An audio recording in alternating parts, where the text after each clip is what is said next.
이제 우리 하나님 말씀은 마가복음 2장입니다. 마가복음 2장 1절부터 12절까지 말씀인데요. 지난주에 이어서 한 번 더 살펴보려고 하는데 오늘은 6절부터 12절까지 읽으면 될 것 같습니다. 마가복음 2장 6절부터 12절, 오늘도 다 자리에서 일어나셔서 하나님의 말씀을 봉독에 올리도록 하겠습니다. 마가복음 2장 6절, 제가 먼저 읽습니다. 어떤 서기관들이 거기 앉아서 마음에 생각하기를 신성모독이로다. 오직 하나님 한 분 외에는 누가 능히 죄를 사하겠느냐. 그들이 속으로 이렇게 생각하는 줄을 예수께서 곧 중심에 아시고 이르시되 어찌하여 이것을 마음에 생각하느냐. 중풍병자에게 네 죄사함을 받았느니라 하는 말과 일어나 네 상을 가지고 걸어가라 하는 말 중에서 어느 것이 쉽겠느냐. 그러나 인자가 땅에서 죄를 사하는 권세가 있는 줄을 너희로 알게 하려 하노라 하시고 중풍병자에게 말씀하시되 내가 내게 이르노니 일어나 네 상을 가지고 집으로 가라 하시니. 같이 읽습니다. 그가 일어나 곧 상을 가지고 모든 사람 앞에서 나가거늘 그들이 다 놀라 하나님께 영광을 돌리며 이르되 우리가 이런 일을 도무지 보지 못하였다 하더라. 아멘. 자리에 앉으시기 바랍니다. 오늘 본문에 보면은 이제 예수님에 대한 소문이 막 원근각주로 퍼져나가서 이제 예수님이 머무시는 그 집으로 막 많은 사람들이 지금 몰려들고 있는 상황입니다.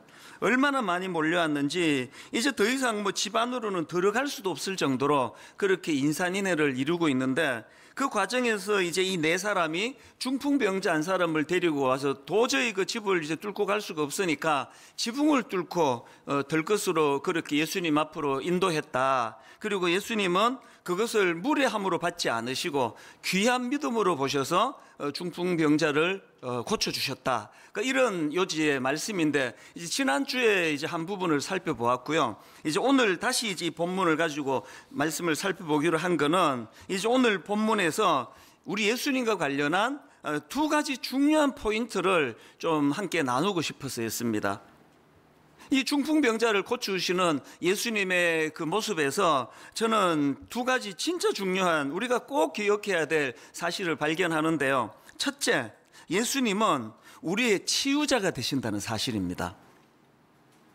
그 지붕 뚫은 네 사람이 예수님의 이런 치유자 되시는 예수님에 대한 믿음이 있었기 때문에 그런 무리수를 둔 거 아닙니까?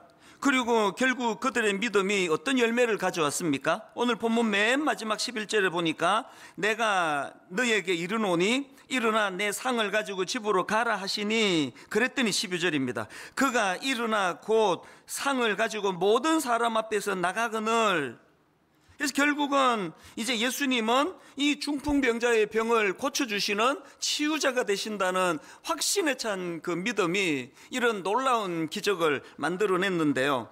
저는 이런 차원에서 우리 모두가 다 꼭 기억해야 되는 것, 이 네 사람의 그 믿음이 참 이 한 생명을 살려내는 그런 기적 같은 일을 만들어냈는데, 그 과정에서 우리가 기억해야 되는 게 뭐냐, 믿음이 뭐냐 하면은요, 믿음은 이 현실의 난관을 뚫어내는 에너지라는 겁니다. 믿음은 현실의 난관을 뚫어내는 힘이라는 사실입니다. 우리의 믿음이 삶 속에 제대로 작동이 된다면 하나님 알기 전에는 굉장히 단선적이에요. 시도하다가 막히면 뭐 더 이상 뭐 아무것도 없습니다. 그러나 이 뚫어내는 힘이 가져다 주는 것 중에 강력한 건 우리 하나님이 우주를 창조하신 분이에요. 너무 창의적인 분이에요. 무에서 유를 만드시는 분이에요. 그래서 우리가 그 하나님을 믿는다는 거는 너무나 우리도 그 창의적인 하나님을 닮아간다는 겁니다. 경직이 되고 생각이 굳어지고 그러면, 그래서 참 이 경직된 사람들을 보면은요, 뭐 아니면 도예요. 이쪽 극단이 아니면 저쪽 극단이, 이 이념도 제가 보면은요, 이쪽 극단의 사람과 저쪽 극단의 사람이 똑같아요. 경직되어 있는 거. 예수 믿는 우리는 그러시면 안 됩니다. 뭐 아니면 도 아닙니다. 걸도 있고 개도 있고 유도 있고, 이 창의적인 거예요. 그 융통성이 있는 겁니다. 이 창의적인 생각이 있으니까 어떻게 해서든지 간에 이거를 뚫어낼 수 있다는 그런 믿음이 에너지를 가져다 주니까 아무도 생각하지 못했던 지붕을 뚫어내는 창의력이 거기서 나오는 거 아닙니까? 일만수도 파수 운동을 선언하고 한동안은 경직이 돼가지고 이제 뭐 큰일 났다, 이게 이 절대로 안 되는 일을 그냥 자다가 일어나가지고 선포했다고 할 때는 아무 생각이 안 났는데요, 다시 이제 믿음이 작동되고 나니까 세상에 이게 30개 교회로 이걸 나눌 생각을 누가 했겠냐고요.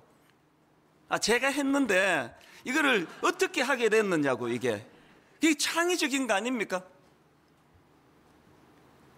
지금 뭐 저를 뭐 어떻게 뭐 칭찬하고 이런 게 아니고, 우리가 이 경직을 풀면 창의적인 하나님의 능력이 믿음으로 작동이 될 때 전혀 생각하지 못했던 이런 창의적인 것들을 하나님이 주신다는 그 말씀을 드리고 싶은 겁니다. 저는 오늘 이 설교를 준비하면서 정말 마음에 소원이 생겼습니다. 하나님, 지금 제가 아는 분만 해도 너무나 많은 성도님들이 지금 난관에 봉착해 있는데, 이게 이게 돌아갈 수도 없고 뚫고 갈 수도 없고 이런 어려움에 처해 있는데, 오늘 살아계신 하나님께서 이 말씀을 선포할 때에 그들에게도 아버지 유연한 마음을 주시고 난관을 뚫을 수 있는 에너지를 주시고, 무엇보다도 지붕을 뚫는다고 하는 이 창의적인 생각으로 이 길만 고집하는 그때는 몰랐던 다양한 하나님의 길들이 보여져서 이 상황을 뚫어내는 능력으로 그들의 믿음이 작동되게 해주시기 원합니다.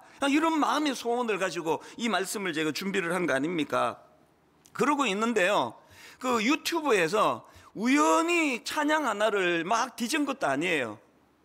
그 찬양 제목이 나는 믿네, 이런 제목인데요, 가사가 이렇습니다.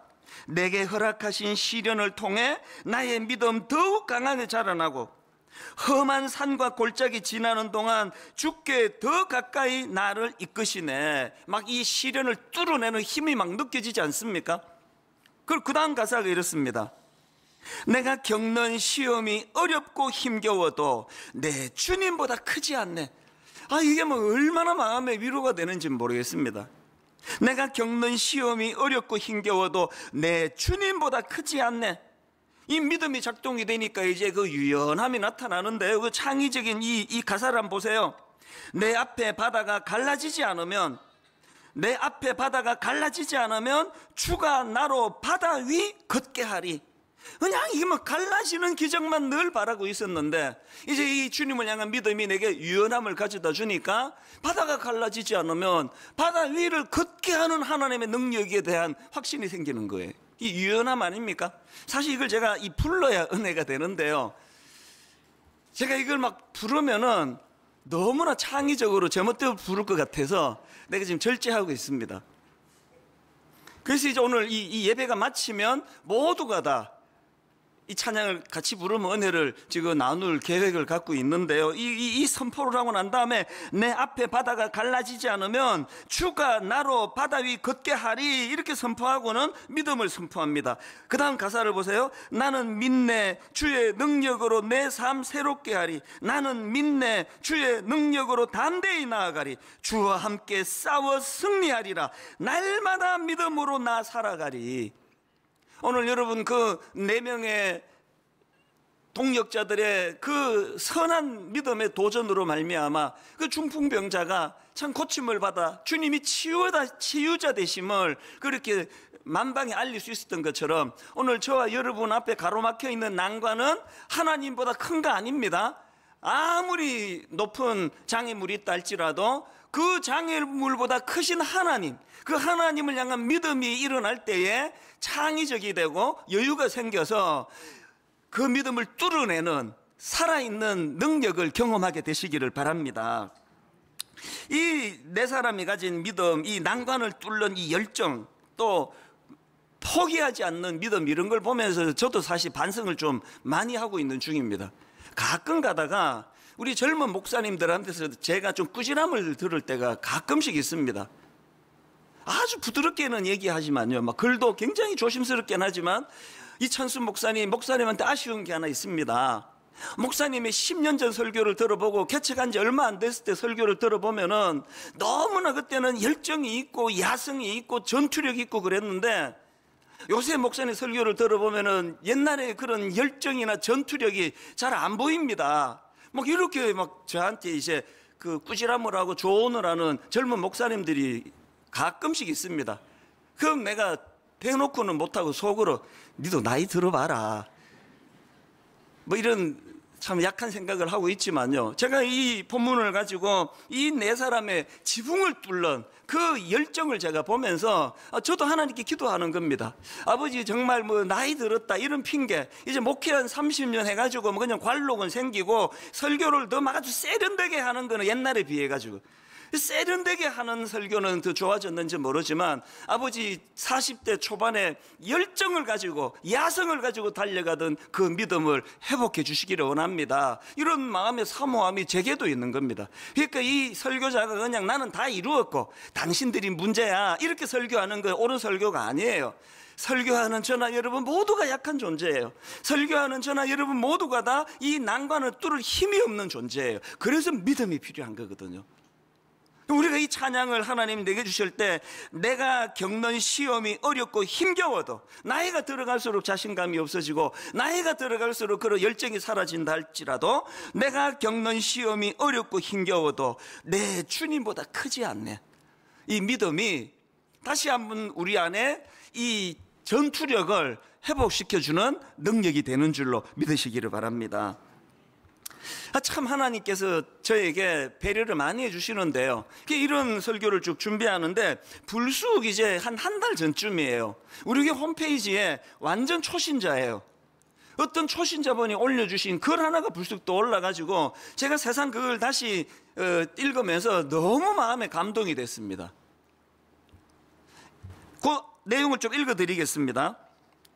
시작부터가 이렇게 시작합니다. 저는 초신자입니다. 1년 반쯤 전 처음 분당 우리 교회 주일 예배에 허겁지겁 혼자 달려가서 예배를 드렸던 날을 기억합니다. 저는 교회가 처음입니다. 교회가 뭔지, 예배는 또 뭔지, 기도문이나 찬양 하나 제대로 알지 못한 채로 처음 예배를 드리던 그때, 저는 뭐가 그렇게 은혜가 되었는지 주변 분들 보기 민망할 정도로 울고 또 울고, 그렇게 1년을 넘게 예배 시간마다 울고 또 울고, 마치 교회에 울기 위해 가는 사람처럼 말이죠. 초등학교 입학한 둘째 아이의 어려움이 제게 삶이 무너지는 것 같은 시련이고 아픔이고 매일매일이 고통이었습니다. 삶이 무의미하고 한순간에 무너져 내려 올라올 줄을 모르고 다 포기하고 싶어질 때 친언니가 이사야 41장 10절을 문자로 보내주었습니다. 두려워하지 말라, 내가 너와 함께함이라. 놀라지 말라, 나는 너의 하나님이 됨이라. 내가 너를 굳세게 하리라. 참으로 너를 도와주리라. 참으로 나의 의로운 오른손으로 너를 붙들리라. 그 성경 구절을 읽자마자 정말 너무 많이 소리내어 울었고, 그 한 구절을 계기로 하나님이 궁금해졌습니다. 이거 여러분 이해가 되세요? 그 당시로 교회라는 데를 한 번도 가본 적이 없는 분이에요. 성경이 뭔지를 모르는 분이에요. 그런데 언니가 문자로 보내준 거 만나서 해준 것도 아니고, 그 글자 몇 자를 읽고 소리를 내어 너무 많이 울었다고 하는 이런 일도 기적이고요, 그 하나님이 궁금해졌다는 것도 이 기적 아닙니까? 그 다음 보니까 그 길로 교회에 달려왔고, 드라마 바이블로 성경을 읽고 또 읽고 쓰고 또 쓰고, 성경이 궁금해서 혼자 큐티 학교도 가고 어머니 기도회도 쫓아가고, 그렇게 1년 반을 달려왔습니다. 여전히 자녀 문제, 무슨 내용인지는 안 밝혀서 잘 모르겠지만요, 여전히 자녀 문제로 씨름하고 있다는 내용을 거기다 피력하고는요, 그 다음에 달라진 부분을 이렇게 설명합니다. 앞으로 사춘기 고등학생이 되면 더 어려울지도 모르겠습니다. 그래도 그때와 달라진 것은 이제는 제가 그렇게 무너지지 않습니다. 너무 감동이 됐습니다. 이 아이가 달라진 게 없다 할지라도 그래도 그때와 달라진 것은 이제는 제가 그렇게 무너지지 않습니다. 저를 따라 남편과 아이도 교회에 함께 가고 있습니다. 그 전과 다름은 우리 가족 모두 하나님이 함께 하심을 믿고 있거든요. 이 어려움 또한 하나님이 알고 계실 것이고 이 아이의 아픔 속에서도 주님이 붙들어 주실 것을, 함께하고 계실 것을 믿고 의지하며 인내하며 따라갑니다. 저는 이분의 이 글을 읽으면서 하나님이 저에게 너 말이야 오늘 이 본문 가지고 설교할 때 캐묵은 이론만 갖고 떠들지 마라. 2000년 전에 이런 일이 있었다는 걸 소개하는 그런 이야기꾼이 아니라 2000년 전에 이 중풍병자를 살려주신 그 주님께서 오늘도 일하고 계시다는 걸 이 초신자를 통해서 네가 생생하게 먼저 기억을 해라. 네가 살아있는 믿음을 가지고 있어야 살아있는 설교를 할 수 있는 거 아니냐. 여러분, 이 초신자분, 생전의 교회라는 데를 처음 들어오신 이분께서 이 낯설고 낯선 이 환경 속에서 울고 또 울고 울고 또 울고 그렇게 1년을 예배하면서 울었다고 하면서 그가 생긴 게 뭐예요? 야성이 생긴 거예요. 전에는 이 아이 때문에 죽을 것 같이 힘들었는데 얘는 이제 천천히 변해도 괜찮다, 반드시 변할 것이다. 이제는 얘가 변하는 것이 아니라 내가 변했다. 이 정도로 난 무너지지 않는다. 여러분, 예수 믿은 지 1년 반 되시는 초신자분에게 이런 놀라운 영적인 야성이 회복이 됐다고 한다면 저 같은 목회자들과 오래 예수 믿은 관록 있는 여러분들 안에서 이런 놀라운 역사와 능력과 입술의 선포가 일어날 줄로 믿습니다. 이것을 우리가 확신해야 돼. 주님은 내 가정의 문제를 해결해 주시는 치유자가 되신다. 그냥 숨을 못 쉴 만큼 이 문제도 심각하고 저 문제도 심각하고 이 문제도 엄습하고 저 문제도 엄습한다 할지라도 내가 아는 거 한 가지 있다. 이 모든 문제들보다 우리 주님은 더 크신 분이라는 거, 이 믿음이 우리 안에 작동이 돼야 된다는 겁니다. 우리가 사도 바울을 존경하는 것은 바로 이런 믿음을 갖고 있었기 때문 아닙니까? 사도행전 20장 23절에도 보니까 그에게 큰 난관이 있습니다. 23절입니다. 오직 성령이 각 성에서 내게 증언하여 결박과 환난이 나를 기다린다 하시나. 오직 성령이 각 성에서 내게 증언하여 결박과 환난이 나를 기다린다 하시나. 그 다음 24절입니다. 내가 달려갈 길과 주 예수께 받은 사명 곧 하나님의 은혜의 복음을 증언한 일을 마치려 하면은 나의 생명조차 조금도 귀한 것으로 여기지 아니하노라. 여러분, 지금 사도 바울이 자기 앞에 지금 사역을 위하여 달려가면 결박과 환난이라는 난관이 기다리고 있을 것이라고 성령님이 가르쳐 주세요. 성령님은 우리를 속이는 분이 아니에요. 우리가 겪게 될 모든 연약한 것과 아픈 것과 상함을 가리지 않고 다 가르쳐 주세요.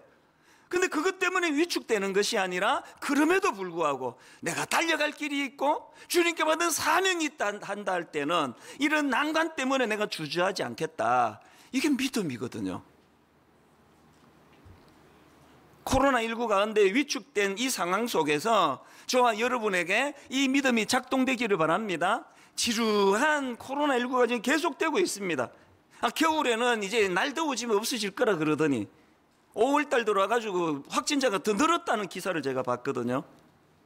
내년까지 이어갈 거라는 가슴 아픈 전망도 있습니다. 가을 되면은 또 한 번 또 이게 한 번 또 막 한 번 또 휩쓸 것이라는 이런 전망도 있습니다. 위축이 되지만 우리 확실히 아는 게 있습니다. 확실히 아는 게 뭡니까? 우리 이것 때문에 망하지 않는다는 거예요. 시간 좀 더 끈다는 거지 반드시 극복한다는 확신이 있기 때문에 절망은 없는 거 아닙니까? 문제보다 크신 하나님이 계시기 때문에 그 하나님을 의지하는 도구로 오늘의 이 아픈 것들을 그런 하나님 의지하는 도구로 사용하는 저와 여러분 되시기를 바랍니다. 이게 치유자 되시는 주님을 향한 믿음이 우리에게 필요한 이유고요. 그런가 하면 두 번째로 예수님은 우리를 치유하시는 치유자가 되시는데 중요한 게 뭐냐? 치유하시되 보다 근원적인 치유를 주시는 분이라는 사실입니다. 5절에 예수님께서 그 중풍병자를 고치는 과정에서 굉장히 독특한 말씀을 하세요. 예수께서 그들의 믿음을 보시고 중풍병자에게 이르시되 작은 자야 내 죄 사함을 받았느니라 하시니, 아니 지금 중풍병자를 고쳐주는 상황이라면 네 병이 나았느니라, 이제 일어날 힘이 생겼느니라, 뭐 이렇게 가야 되는 거 아닙니까? 뜬금없이 네 죄 사함을 받았다. 지금 이 중풍병자가 그 죄책감의 문제를 가지고 심리치료 받으러 온 게 아닙니다. 몸을 못 가누는 그 입장에 육체를 고쳐달라고. 근데 네 죄 사함을 받았느니라. 예수님이 이런 애매한 말씀을 하셔가지고 또 그 현장에 있던 그 서기관들의 강한 저항에 직면하는 거 아닙니까? 7절에 보니까 그 서기관들이 이렇게 마음으로 항변해요. 이 사람이 예수님입니다. 이 사람이 어찌 이렇게 말하는가? 신성모독이로다. 왜 예수님은 이런 그 논란에 휩싸일 말씀을 하시느냐고요? 왜 그러시냐고요? 결정적인 두 가지 이유가 있습니다. 여러분, 내 죄 사함을 받았느니라, 이 예수님의 5절의 말씀은요, 하나님으로서의 예수님의 자기 정체성을 선포한 거예요.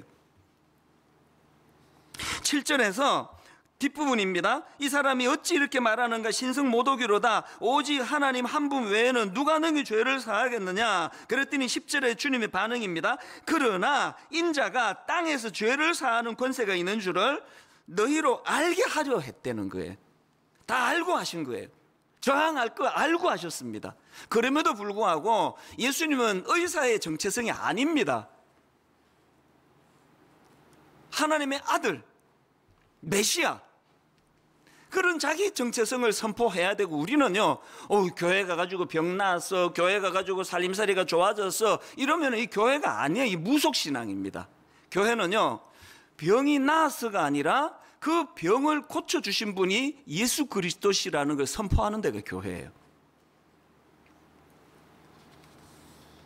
그런가 하면은 예수님이 왜 그 중풍병자에게 이 죄 문제가 해결했다, 왜 이 말씀을 주시는가 하니까요, 중풍병자 편에 서서 보다 근원적인 문제를 해결해 주시기 위해서예요. 그 사실을 선포하기 위해서입니다. 팀 켈러 목사님의 책에서 이런 내용을 잘 설명하고 있는 걸 제가 읽었는데요, 한번 내용을 들어보십시오. 왜 예수님 이런 죄사함의 문제를 선포하셨느냐? 예수님은 중풍병자의 가장 큰 문제를 밝힘으로써 그의 내면 깊은 곳으로 들어가기 원하신다. 그리고는 이제 따옴표를 해가지고 예수님의 마음을 이렇게 피력한 글을 제가 읽었습니다. 네가 나에게 몸만 고쳐달라고 하는 것은 깊이 들어가지 않은 탓이다. 네 마음의 바람이 얼마나 깊은지를 모르고 있다. 너는 네 마음의 바람이 얼마나 깊은지를 너는 모르고 있다. 이렇게 예수님의 마음을 전하고는 그 책에서 신시아 하이메일이라는 사람의 글 하나를 소개하는데요, 이 신시아 하이메일은 어떤 사람인가 하니까 영화관 매표소 직원으로 일하면서 그 배우의 꿈을 꾸면서 그 무명의 배우 시절에 너무나 유명한 배우가 되기를 원하는 사람들이 시간이 가면서 그렇게 유명한 배우가 되는 그런 사람들을 좀 알고 있다는 겁니다. 제 추측에 헐리우드에 있는 영화관인지 어쩐지 모르겠습니다. 이 신시아 하이멜이 보니까 그 무명 배우 시절에 그렇게 인기에 목마르고 명성에 목마르고 대배우에 대한 목마름이 있던 그 사람들이 세월이 흘러가지고 유명한 배우가 되고 명예를 얻고 부를 누리고 해서 가만히 그 사람들을 보니까 여전히, 아니요, 오히려 더 무명 시절보다 짜증이 많아지고 불안감이 많아지고 불면증에 걸리고 이러더라는 거예요. 이거를 이 신시아 하이멜이 어느 그 잡지인지 신문에다가 글을 기고했다는 겁니다. 예수님이 지금 움직이지 못하는 육신의 병 때문에 지금 들것에 실려온 그 병자를 고쳐주시면서 네 죄사함이 받았느니라고 선포하시는 거기에는 예수님의 무슨 배려가 있습니까? 네 지금 생각에는 몸을 움직이지 못하는 이것 때문에 네가 불행한 것 같지만, 이제 이 문제가 해결이 되고 달려가고 뛰어가고 마음대로 육신을 다시 회복한다 하더라도 그게 너를 근원적으로 행복하게 할 수 없단다. 이걸 지금 가르쳐 주시는 거예요. 네 죄사함을 받았느니라, 이 선포 속에는요, 아무리 겉으로 잘 되고 부자 되고 막 몸 건강하고 100살까지 살고 다 갖추어도 근원적으로 죄로 말미암아 하나님과 원수되었던 그 상태가 하나님의 죄사함의 사죄의 은총으로 말미암아 하나님과 화해하고 하나님과의 관계가 회복되지 않고는 네가 절대로 행복할 수가 없어. 이걸 가르쳐 주시는 사건이라는 것입니다.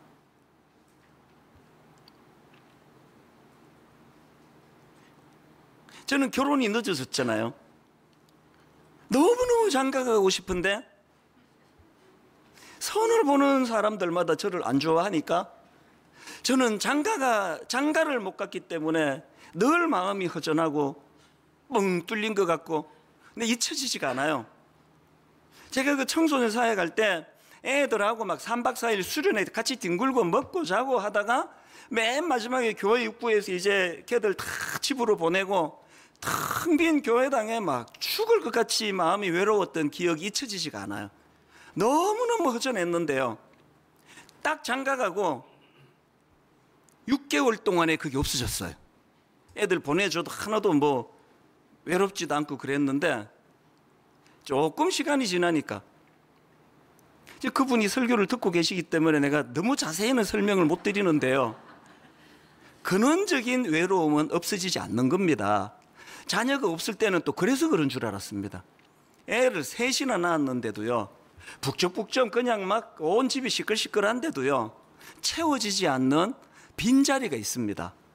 이게 채워지지 않는 빈자리는 내 죄사함을 받았느니라 선포하시는 주님의 십자가 은혜로 말미암아 하나님과 죄로 원수되었던 관계가 회복이 되지 않고는 채워지지 않는 빈자리라는 걸 저는 알아요. 그래서 하나님 앞에 나는 이미 목사가 되고 구원받았지만 여전히 그런 허전함을 느끼게 해주심으로 말미암아 늘 주님을 의지하고 주님과의 관계를 회복하고 죄 짓지 않으려고 애를 쓰는 이런 것들을 속에서 이것이 메꾸어져 갈 수 있다는 것을 주님은 늘 제게 보여주시는 거예요. 그래서 수많은 사람에게 인정받는 것보다 중요한 건 하나님과의 관계 회복이 중요한 거고, 2만 명 교회를 5만 명 만드는 것보다 저를 행복하게 만드는 거는 아무도 저를 알아주지 않는다 할지라도 주님과 나와의 죄사함의 이 확신을 가지고 관계가 회복되는 그 고요한 새벽 시간, 아무도 깬 사람이 없는 그 새벽 시간, 저는 하루 일과 중 그 시간이 가장 즐겁거든요. 가장 고독한데 가장 행복하고, 가장 쓸쓸한데 그 시간이 또 가장 체험을 받는 것. 여러분, 육신적인 그 무엇만 구하시고 육신적인 사람들과의 그런 관계만 추구하시는 여러분이 아니라 내 죄사함을 받았느니라 선포하시기 위하여 십자가 지신 그 예수 그리스도를 마음으로 사모하고 그분을 그리워하고 그분과 관계를 늘 갈망하는 믿음의 성도님들 되시기를 바랍니다. 그게 우리를 행복하게 하는 열쇠라는 겁니다. 그래서 저는 이 설교를 준비하는 동안에 어거스틴이 했던 이 한마디를 마음으로 많이 묵상했습니다. 화면으로도 부탁을 드렸는데 어거스틴의 말입니다. 하나님 안에서 안식을 얻기까지 우리 마음은 결코 안식할 수 없습니다. 그런가 하면 저는 그 중풍병자에게 죄사함의 문제를 선포하신 그 주님의 배려가 눈물나게 고마운 거예요. 왜 주님은 그냥 네가 치료받았다 이게 아니라 왜 죄사함을 받았다 선포를 하느냐? 그거는요, 그 중풍병자가 갖고 있던 이 수치심의 문제를 치유하기 위한 주님의 배려하심이 아닐까, 그렇게 제가 추측해 보는 겁니다. 왜냐하니까 우리가 지난 시간에 살펴본 나병도 그랬지만요, 오늘 본문에 나와 있는 이 중풍병자에게 찾아온 중풍병도 그 시대적으로 많은 사람들이 이 하나님 앞에서 저지른 죄 때문에 생긴 병이라는 인식이 있었기 때문에 이것이 얼마나 그에게 수치심을 가져왔겠냐고요. 얼마나 많은 사람이 알지도 못하면서 수군거리는 게 오늘이나 그때나 마찬가지 아닙니까? 앤디 스탠리가 쓴 책 중에서 내 마음 속에 있는 4가지 적, 이런 제목의 책이 있는데요, 그 우리 마음 속에 있는 4가지 적이 뭔지 아십니까? 첫째가 죄책감입니다. 둘째가 분노고요, 셋째가 탐욕이고 넷째가 질투심입니다. 내 안에서 나를 괴롭히는 그 4가지 적 중에 제일 먼저 나오는 게 죄책감이에요.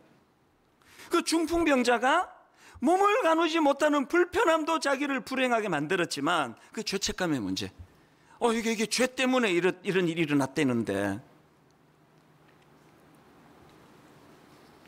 저는 최근에 책 한 권을 구입했는데 몇 주 전에 말씀드렸잖아요. 가끔씩 제목만 보고 책을 구입할 때가 있는데 이 책도 그 케이스예요. 이 책의 제목이요, 수치심 권하는 사회. 내용도 안 보고 샀습니다. 너무 와닿아가지고.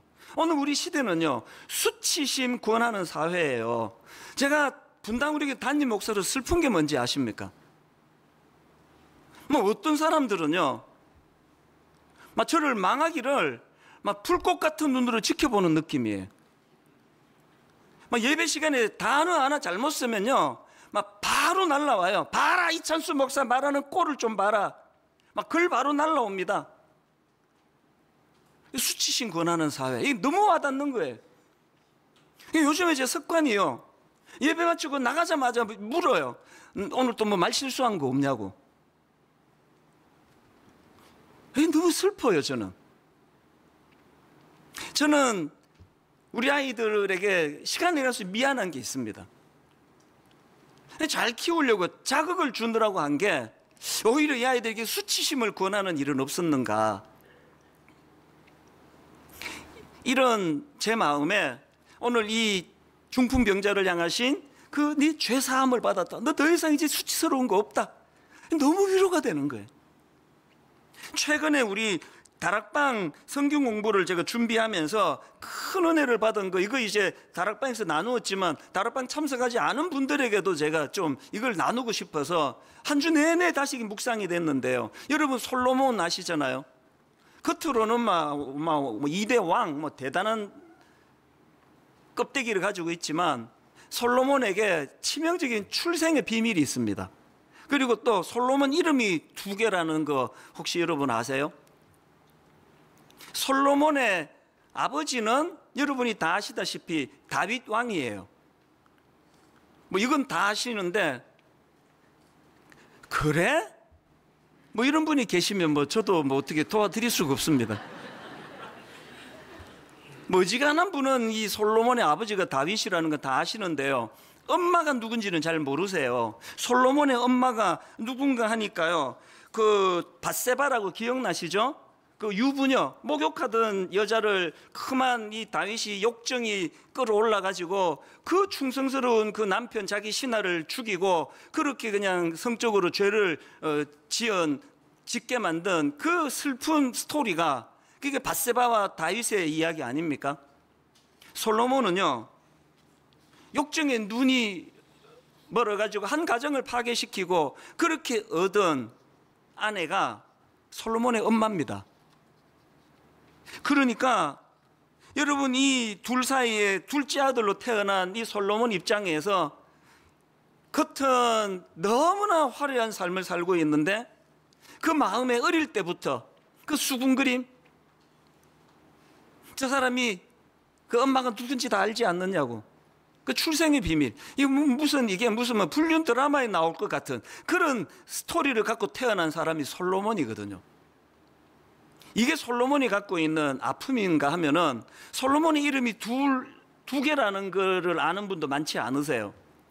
이게 어떤 사연이냐? 자, 사무엘하 12장 24절 25절을 보십시오. 다윗이 그의 아내 밧세바를 위로하고 그에게 들어가 그와 동침하였더니 그가 아들을 낳음에 그의 이름을 솔로몬이라 하니라. 이 첫째 이름이 나오죠. 그런데 그 다음 보세요. 여호와께서 그를 사랑하사 선지자 나단을 보내 그의 이름을 여디디아라 하시니. 두 번째 이름이 여디디아예요. 이는 여호와께서 사랑하셨기 때문이더라. 여러분, 하나님이 솔로몬에게 새로운 이름 하나를 주셨는데 여디디아예요. 여디디아는 하나님께 사랑받는 자라는 뜻이에요. 제가 이 말씀을 묵상하다가 왜 가슴이 벅차 올랐는지 아십니까? 오늘 이 땅을 살아가는 저와 여러분 모두에게는 우리 내면에 두 이름이 다 있습니다. 솔로몬이라는 이름이 있어요. 감추고 싶고 밝히고 싶지 않고, 누군가가 이것을 거론하면은 견딜 수 없는 마음의 상처와 쓴뿌리가 올라오게 만드는 솔로몬이라는 이름이 있습니다. 그런가 하면은 또 예수 믿은 저나 여러분에게는 여디디아라는 이름이 있습니다. 그런 외적인 그 모습으로 판단하지 아니하고 하나님의 사랑을 받은 존재, 여호와께서 사랑하시는 존재. 오늘 여러분, 그 중풍병자의 표면적인 그 몸을 가누지 못하는 그 사람의 병을 고쳐주시는 것만으로도 감당하기 어려운 은혜인데 주님은 그것으로 끝내지 않으세요. 그 내면을 치료하세요. 그의 수치심을 주님이 치료하기 원하십니다. 네 죄가 사함을 받았다. 더 이상 너는 수치스러운 존재가 아니다. 너는 이제 솔로몬이 아니라 여디디아가 되었다.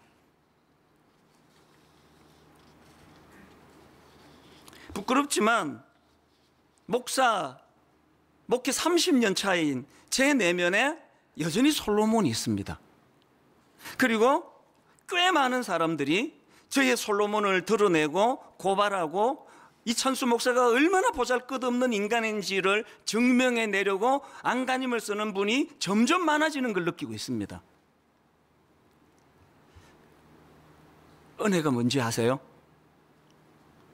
40대 초반의 개척 초기에 교회 이름 알려지기 전에 무슨 설교를 해도 막 그냥 실수하고 해도 이것들이 표적이 되고 하기 전에는 없었던 여디디아로 불러주시는 하나님의 은혜가 엄청나게 많아지고 있다는 사실이에요.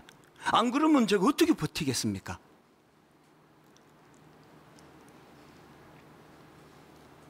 로마서 8장 1절 그러므로 이제 그리스도 예수 안에 있는 자에게는 결코 정죄함이 없나니, 또 로마서 8장 33절 누가 능히 하나님께서 택하신 자들을 고발하리요, 또 34절 누가 정죄하리요, 죽으실 뿐 아니라 다시 살아나신 이는 그리스도 예수시니 그는 하나님 우편에 계신 자요. 그 다음 보세요. 우리를 위하여 간구하시는 자시니라. 뭘 간구합니까? 하나님, 저 초라한 이찬수 목사가 더 이상 솔로몬으로 살지 아니하고 여디디아로 살게 된 인생임을 자각하기를 원합니다. 우리에게 주시는 위로가 그거 아닙니까? 여러분, 더 이상 솔로몬으로 살지 마시기 바랍니다.